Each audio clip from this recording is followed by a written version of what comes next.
Welcome sir, welcome.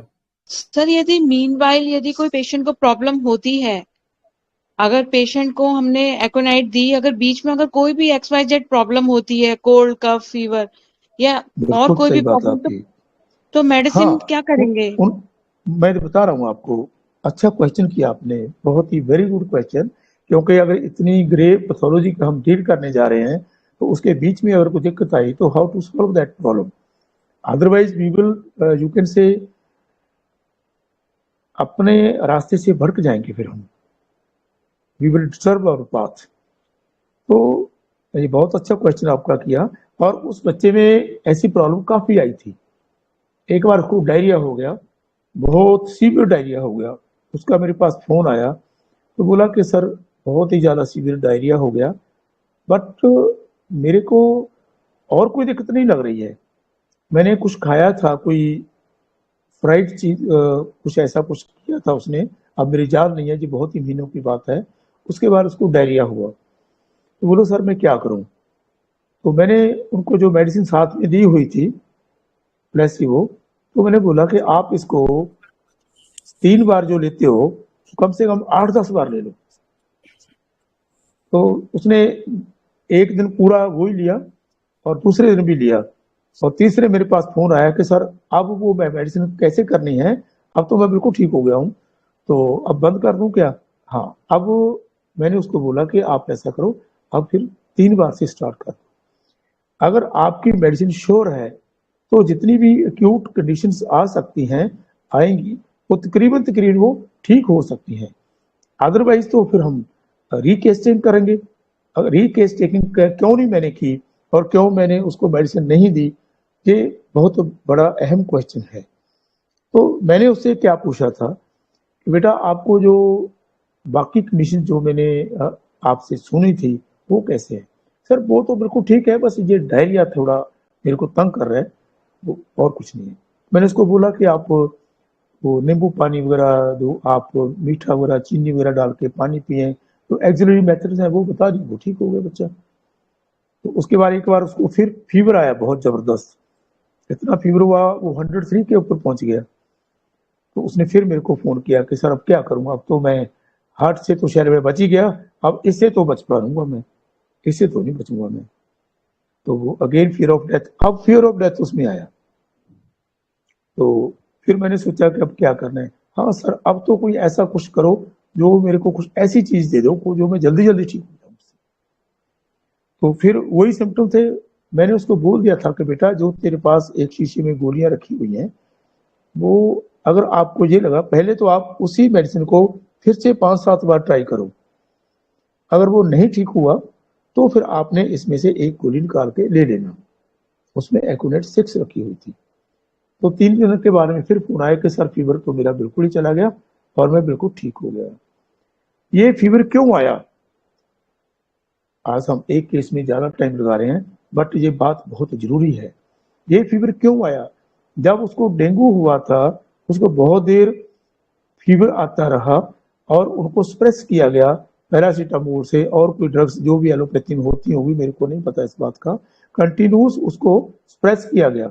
वो स्प्रेशन किया हुआ, स्प्रेशन के बाद में उसका हार्ट खराब हुआ, उसमें टीबी की मेडिसिन दी गई, ये सब कुछ उसके अंदर स्प्रेशन हो गया। वो फीवर इतना जबरदस्त हुआ, 3 दिन रहा, अपने आप चला गया। ये प्रॉपरली 100% हम राइट पाथ में थे। हमें ये चेक करना पड़ेगा उसके जनरल पैरामीटर देखते हुए।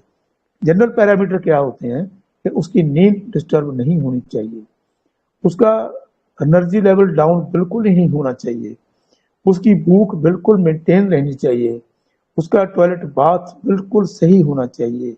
अगर ये चीजें सही हैं, तो हम बिल्कुल सही रास्ते पे जा रहे हैं, हमें भटकने की जरूरत नहीं है, और इसको हमें मद्देनजर रखना पड़ेगा। तो इसके बाद एक बार फिर वो बच्चा बीमार हुआ, फिर उसने बोला कि सर मेरे को इतना गला खराब हो गया, वो खांसी वगैरह हो गई, बहुत ज्यादा बलगम आने लगी, इतना गंदी गंदी बलगम आने लगी। अब तो मेरी छाती ऐसे लग रहा है कि जैसे बंद होने वाली है, अंदर कुछ भर गया है। तो फिर मैंने उसको वही बात बोली जो पहले बोली कि आप ऐसा करो, इसको ज्यादा रिपीट करो। तो उसके बाद रिपीट करने के बाद थोड़े से दिन के बाद में उसने फोन किया मेरे को कि सर अब तो मेरी खांसी वो ठीक हो गई है, मैंने मेडिसिन को फिर 3 बार शुरू कर दिया है। अब मेरे मन में एक बात आई कि उसको जब ट्यूबरकुलोसिस की मेडिसिन दी गई थी, उसके अंदर एक उसका नेचुरल जो डिस्चार्ज नोज से आ रहा था उसको बिल्कुल सप्रेस कर दिया गया। ये दोनों तीनों ट्रीटमेंट जो उसको दिए गए वो एकदम सुप्रेसिव ट्रीटमेंट थे। उन्होंने उसकी सप्रेशन की वजह से उसके हार्ट के ऊपर प्रॉब्लम आई। अब भी हम देखते हैं जितनी भी एलोपैथिक ड्रग्स होती हैं, या तो वो हार्ट को खराब करती हैं, या वो किडनी को खराब करती हैं, या वो लिवर को खराब करती हैं। मेरा अच्छा खासा इस बात में एक्सपीरियंस रहा है लाइफ में कि मैंने बहुत केस देखे हैं एलो के बाद में, या तो रीनल फेलर, या वो तो उसकी लिवर की प्रॉब्लम आती है लोगों को, या उसको हार्ट की प्रॉब्लम आती है। तो अब हमें लगता है कि हमारे लिए ये कोई दिक्कत की बात ही नहीं है, आप सिम्टोमेटिक ट्रीटमेंट दे दो, आपका पेशेंट बिल्कुल ठीक हो जाएगा, वो पूरी की पूरी सप्रेशन बाहर आएंगी। तो ऐसा ही उस केस के साथ हुआ। तो और कोई question? Sir but in the case यदि ऑनलाइन केस हम ले रहे हैं, इन दैट केस हम मेडिसिन कैसे प्रोवाइड करेंगे इमरजेंसी में अगर हमें चेंज करने की जरूरत पड़ती है? अभी तो चलो वो जैसा एकोनाइट से काम चल रहा है। आपको हैंडल करना पड़ेगा, या तो उसको बुलाइए या आप जाइए। इन केस ये इमरजेंसी में यदि वो नहीं आ सकते? तो उसको मेडिसिन बता दो, वो ओके। कहीं से ले लेगा। हाँ जी। नहीं, ये तो ओके। छोटे से विकल्प है ना, इसमें हम क्या कर सकते हैं। अगर वो पेशेंट मेरे से 1000 किलोमीटर दूर पे है, तो मेरे को पता था अगर कोई दिक्कत आएगी तो एक्यूनेट 6 की जरूरत पड़ेगी। ये मेरे को पता था क्योंकि मैंने उनके जनरल पैरामीटर देख लिए थे। मेरे को पता लगा कि हम राइट पाथ पे हैं, कोई ऐसी बड़ी प्रॉब्लम आने की संभावना कम होती है उसमें। अगर हमारी मेडिसिन टूनिंग पॉइंट है तो बहुत ही कम संभावना है कि आपको कभी कुछ ऐसा कुछ करने की जरूरत पड़ेगी। अगर आपकी मेडिसिन जो सिलेक्शन आपने की है वो 80% या 70% है तो दिक्कतें आएंगी आपको, फिर आपको ऐसा करना पड़ेगा। वो मेरे को भी करना पड़ सकता है, किसी को भी करना पड़ सकता है। उसके लिए आपको यही अरेंजमेंट करना पड़ेगा, या उसको मेडिसिन बताओ, या उसको कोई अरेंजमेंट करवाओ, या खुद भेजो। आज आज मैंने एक केस का जो वॉइस मैसेज डाला था आपके पास, बोल के बताया था, उसके बारे उसके में बारे में आप जरा बताइए। तो वो जो पेशेंट ने मेरे पास बताया था वो मैंने अब बता रहा हूँ, अब थोड़ा सा मैं बता देता हूँ। अब तो मेरी वीडियो भी आप देख रहे हो। उसने ऐसा उसका जेस्चर था जैसे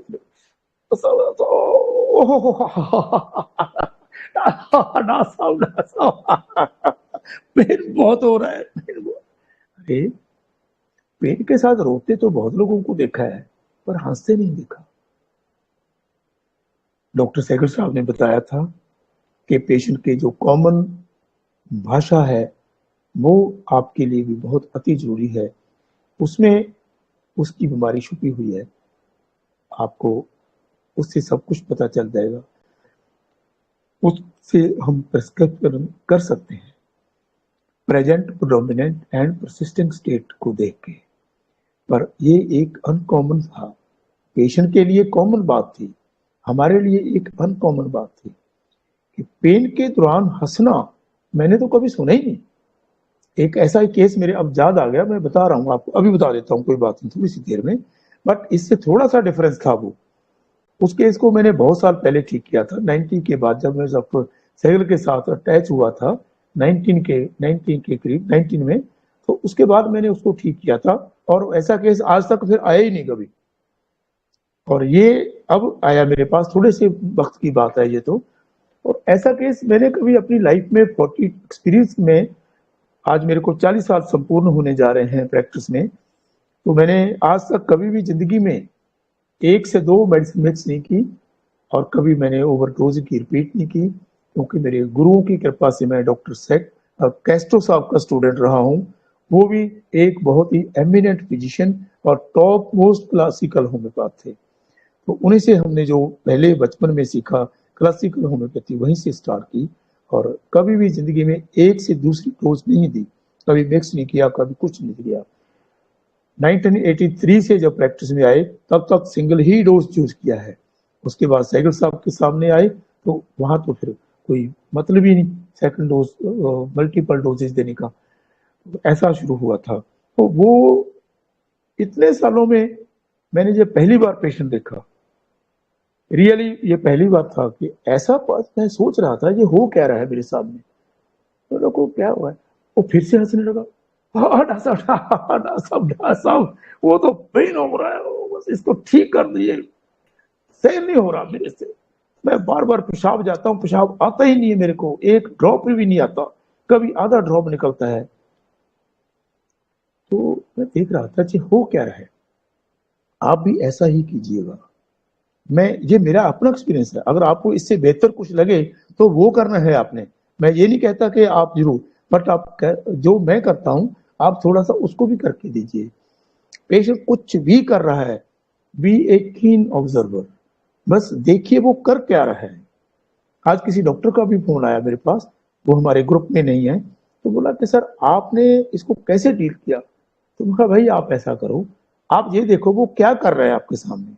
डॉक्टर सहगल साहब ने बार बार बताया है कि पेशेंट हाउ वाई व्हेन, वो क्या कर रहा है आपके सामने, कैसे कर रहा है, क्यों कर रहा है, वो देखिए जरा। वो पेशेंट हंस रहा है तो फिर लाफिंग को देख लीजिए। लाफिंग तो हमारे पास है ही, हंसी का मतलब लाफिंग होता है, लाफिंग हमारी रेपर्टरी में है, तो लाफिंग का चैप्टर खोल लीजिए।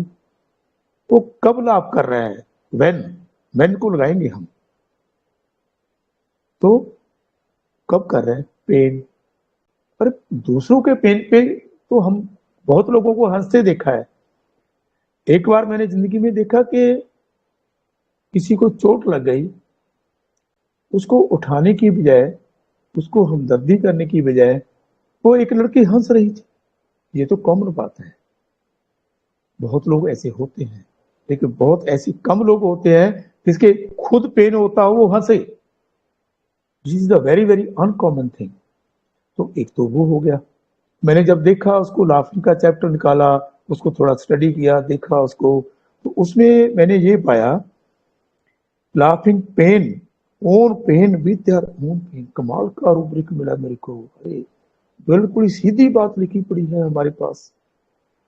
अरे हमारे गुरुजी ने हमें वो खजाने से परिचित कर दिया, डॉक्टर एम एल सहगल साहब ने, जो खजाने से हम अपरिचित थे। हमारे ही घर में हीरे जवाहरात पड़े हैं, हमें, हम अज्ञानी रहे इससे। इवन के हमारे बड़े स्टॉलवर्ड्स जिन्होंने माइंड को लिखा, रेपर्टरी बनाई और अपने राइटिंग्स में भी लिखा कि you can ignore the physical symptoms if you can get the right mental state. Lesser writing में लिखा है कैंट साहब ने, बट उनके रेपर्टरी के सामने तो उन्होंने केसेस दिए हैं, how to use the repertory. उसमें एक भी केस में, और उनके और भी केस मैंने बहुत देखे हैं, किसी में भी माइंड को अकेले को छुआ, उसमें माइंड को लिया थोड़ा बहुत जैसा भी लिया, बट उन्होंने फिजिकल को इग्नोर नहीं किया। तो ये हमारे डॉक्टर सहगल साहब ने जी हमें रास्ता दिया कि आप बिना फिजिकल को, बिना पैथोलॉजी को, बिना एम्यूलेशन एग्रेवेशन देखे हुए, बिना थर्मल देखे हुए, बिना कुछ भी देखे हुए, आप simply present predominant mental state के ऊपर प्रिस्क्राइब करो तो रिजल्ट एक्सलेंट आए हमारे। हाउ, व्हेन एंड व्हाई, इसको भी कभी नहीं छोड़ना। उसको मैंने देखा तो मैंने ये पाया उसमें। और सेकंड रूब्रिक मैंने क्या देखा उसमें, इंटॉलरेंट कंप्लेंट्स ऑफ, सहन नहीं हो रहा, सहन नहीं हो रहा, सहन नहीं हो रहा, ऐसा। रेस्टलेसनेस, पेन फ्रॉम, नक्सबम का 30 की डोज देते ही 10 मिनट के बाद में, मेरी आदत है मैं डोज दे के पेशेंट को 15 मिनट के बाद फिर बुलाता हूँ, बस मेरी आदत है, ये असूल नहीं है, ये मेरी टाइप है, मैं ऐसे ही काम करता हूँ। मैंने बहुत से अपने दोस्तों को भी दिखाया कि आप ये देखिए, शायद आज अशोक जी को भी मैंने दिखाया था एक केस, उनको भी शायद याद होगा, आपको शेयर कर देंगे वो अगर उनके याद हुआ तो ये केस ऐसा ही, हम उन्हें मैंने को देखा 15 मिनट के बाद जब मैंने उसको फिर से बुलाया, हम सेकंड डोज डालेंगे, सेकंड डोज का या थर्ड डोज का कोई मकसद नहीं है, मकसद सिर्फ वॉच करने का है कि वाकई हम राइट पाथ में हैं, कि हम इतनी इमरजेंसी में पेशेंट आया हमारे पास, कहीं वो ऐसा तो नहीं है हमारी मेडिसिन सही ना हो, हम भगवान थोड़ी ना भाई, we are just a human being, हमें से भी गलती हो सकती है। तो क्यों पेशेंट को सजा दी जाए कि आप जे मेडिसिन लो, घर में जाओ खाते रहो, और घर में पहुंचते ही उसको कोई फर्क ना पड़े, और 2 घंटे के बाद में फिर बेचारा कहीं और भागे जहाँ आपके पास। ये क्यों करना है हमने एक्यूट इमरजेंसीज में? और मैं तो अब क्रोनिक में भी ऐसे करता हूँ। तो मैंने उसको फिर बुलाया, तो उसने बोला कि सर मेरे को तो ना अब खुल के पेशाब आ गया, जो तुक्का तुक्का पेशाब आ रहा ना, और बिल्कुल ही खुल के पेशाब आ गया। बस यही हमारी अचीवमेंट है उसमें, और उसका स्टोन का पेन कम हो गया, सब कुछ ठीक हो गया उसका। ये ऐसा केस था। इसके बारे में कुछ और पूछना है? आगे चलेंगे फिर हम। सर जो पहले केस में आपने एकोनेट 30 के बाद 6C क्यों दिया? मैंने तो दिया ही नहीं, उसको हाथ में रख दिया था। मेरे को पता है कि जब एकोनेट 30, जो कोई भी मेडिसिन आप 30 देते हैं, तो डॉक्टर एमिल सेगल का कहना था 30 देने के बाद अगर पेशेंट रिलैप्स करता है या उसकी बीमारी फिर से आती है, तो एक बार आप 6 में ट्राई कीजिए। और मैं जनरली ऐसा भी करता हूँ, और कभी कई बार हम सेम प्रेगनेंसी भी मैं दे देता हूँ। वो अब क्या करेंगे, कुछ तो पेशेंट को देना ही होगा आपको, या तो आप 30 की डोज देंगे, तो या फिर आप 6 की डोज। ये हमारा अपना एक्सपीरियंस है, मेरा नहीं है बल्कि डॉक्टर सहगल साहब का है, वो ऐसा ही कहा था उन्होंने। और कुछ नहीं सर, थैंक यू। ओके, तो सर नेक्स्ट नेक्स्ट जी। तो आपने एक डायरेक्ट रूब्रिक उठाया ना, इंटॉलरेंस पेन ऑफ, तो ज्यादातर पेन में तो इंटॉलरेंस रहता ही है बहुत सारे पेशेंट को, तो ये डायरेक्ट ले सकते हैं क्या? हाँ, इंटॉलरेंस पेन, हाँ या इंटॉलरेंस कंप्लेंट्स लिखा हुआ है उसमें, इंटॉलरेंस पेन में भी है, ये मुझे को पता नहीं है। नहीं, वही कंप्लेंट इंटॉलरेंस तो हाँ नॉर्मली कंप्लेंट्स, किडनी पेन्स जो भी रहते हैं तो इंटॉलरेंस तो रहता ही है, तो ये डायरेक्ट तो ले फिर सकते आपको हैं क्या? मेडिसिन क्लियर कर देगी, आपकी मेडिसिन डेफिनेटली क्लियर कर दी, मैंने हजारों बार ट्राई किया इसको। जी, और थैंक किसी यू। भी पेन में ऐसा होता है, जरूरी नहीं है कि किडनी पेन ही हो, कुछ भी हो, तो सिंपल कोलिक भी हो तो भी, और कुछ भी कहीं वाला भी पेन हो, कुछ भी हो, उसकी जो कंप्लेंट हो, अगर वो उसको इंटॉलरेंट नहीं कर पा रहा। और इसके उल्ट एक केस है, शायद मैंने आपको कभी बताया हुआ केस में। एक तो देखो इंटॉलरेंस है, पेन पेन या कंप्लेंट के बारे में हम बोल रहे हैं ना, एक इसके उल्ट है, जस्ट उल्टा है। वो क्या है, recognise the reality and accept it. दर्द हो रहा है तब भी वो झेल रहा है, कोई बात नहीं है, क्यों डिस्टर्ब करना है किसी को। वो भी रीनल स्टोन का केस था, वो बच्ची का केस था। वो एक लड़की मेरे पास आई थी, मेरे शहर के बहुत ही नजदीक बच्ची है, उसकी मैरिज होने वाली थी। वो अप्रोक्सीमेट 24 की थी लड़की उस टाइम में। मैरिज में 2 महीने या 1.5 महीने का समय था, और उसके किडनी में 5 स्टोन थे, 5 इधर bilateral, 5 each on each side, 5 इधर 5 उधर, 10 स्टोन किडनी में थे। और किसी का साइज 2 mm, किसी का 3, किसी का 4, और जो सबसे ज्यादा बड़े थे 5 to 6 mm के स्टोन थे उसमें। वो बच्ची ने यही बात बताई, मैं आपको, मेरा मन में नहीं था ये बात करने, वैसे ही मेरे दिमाग में आ गया, मैंने केस चेक किया। आपने जो क्वेश्चन पूछा इसके अपोजिट बता रहा हूँ मैं आपको। वो बच्ची को मैंने पूछा, बेटा क्या है आपको? सर बहुत दर्द होता है, तकलीफ बहुत होती है, जब पेन होता है ना तो बहुत औखी होती है। क्या करते हो बच्चे आप? सर क्या करना है, पेन तो है ही है ना, फिर स्टोन का तो होता ही है पेन, झेल लेती हूँ। क्या करती हो, किसी को हेल्प नहीं देते क्या? नहीं सर, पापा बूढ़े हैं और वो सारा दिन लेबर करके आते हैं, मम्मी पूरा दिन काम करती है, तो मैं उनको क्या बताऊं। मैं सोचती हूँ कोई बात नहीं, अब दर्द है तो झेलना ही पड़ेगा ना इसको, जो है सो है। ये बात है, ये कोकुलस है, ये जस्ट सर तो अपोजिट टू नक्सवम का है। वो स्टोन उसके, मैं हैरान हो गया उसको देख करके।